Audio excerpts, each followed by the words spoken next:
Hey, this is Mike Schmitz, and these are my sermon notes from June 11th, 2023. First thing my pastor talked about today was kind of an aside, and it was really something that spoke to me, though, something that resonated, is to grow where you are planted. This is an important idea because we tend to think that we need to be in the right place at the right time.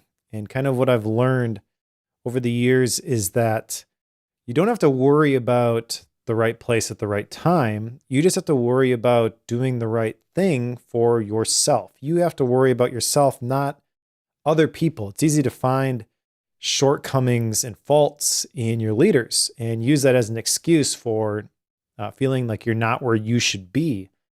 But ultimately, if you just work on developing your own gifts and your own talents, and really just growing where you are, then your gift will make room for you.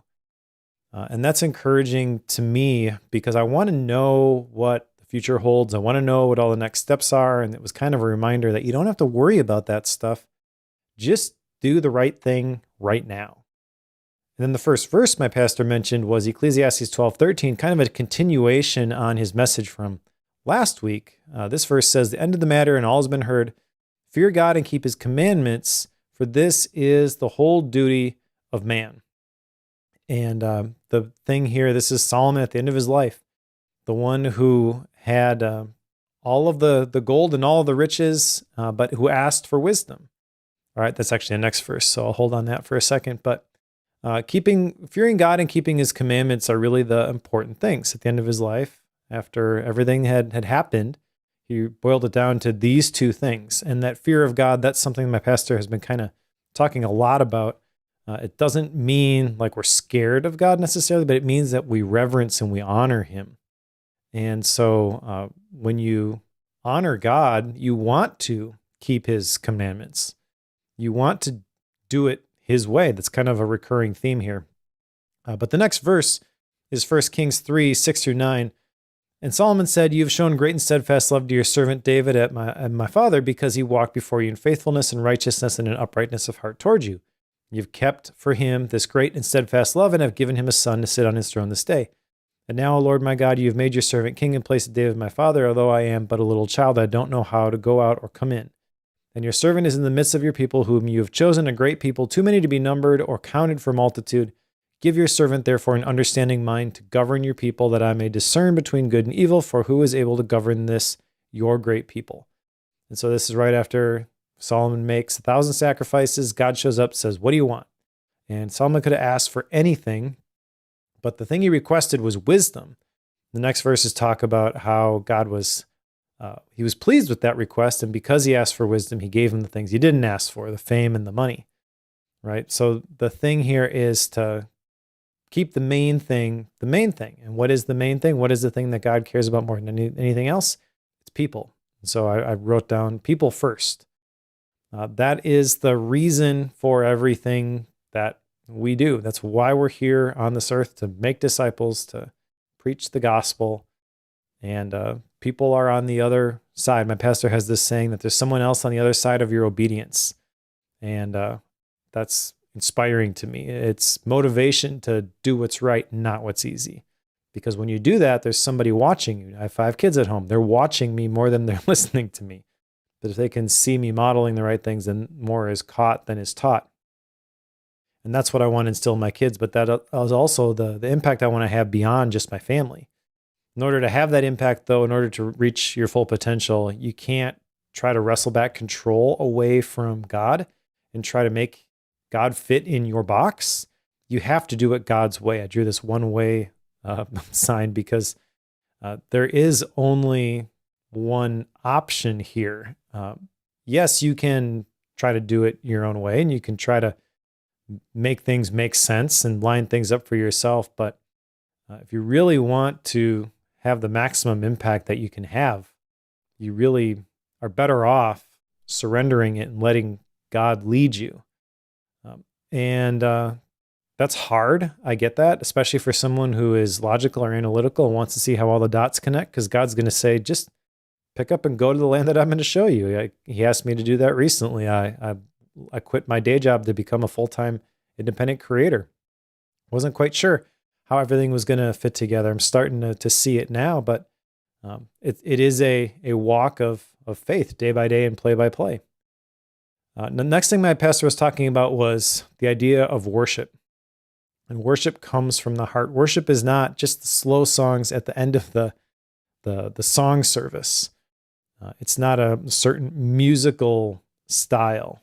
It is a heart attitude of reverence and awe towards God, and being thankful for everything that He's done for me.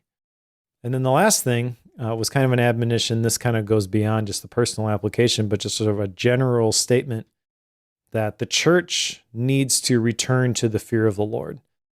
I think especially in certain denominations or certain types of churches, there can be this focus on what we can get from our religion or get from our relationship with God, but it's not just about those promises. It's really about worshiping God. And yes, there are principles in the Bible, and God, I believe, does have a good plan for you, Jeremiah 29:11. Every thought He has towards us is for our good and for our betterment. He's a good Father. He loves us as a father myself. I know I don't want my kids to suffer. I don't want them to have to struggle or for things to be harder than they have to be. But I believe that what God really wants is the relationship. He wants the constant communication. He wants people who are in love with Him. He's not going to force Himself on anybody. He wants us to choose Him, just like He chose when He sent Jesus to die on the cross for our sins so that we could go into that relationship. It has to be a voluntary thing, though. And this is kind of inspiring to me. I don't want to just go through the motions. I don't want to just show up at the services. I don't want to just serve and do the duty. I want to be aware of how awesome God really is. And I want to honor Him. I want people who look at my life to know how good God is, but also to recognize that He's not just my buddy. He is the creator of the universe. He's at a whole nother level. And I want to make that clear in how I interact with Him, how I pray, how I worship, how I go about my day. There needs to be a seriousness to it. Not just because God demands it or anything like that, but I feel personally that when I treat these things with more honor, that word honor literally means weighty. It has to mean something. It has to be serious.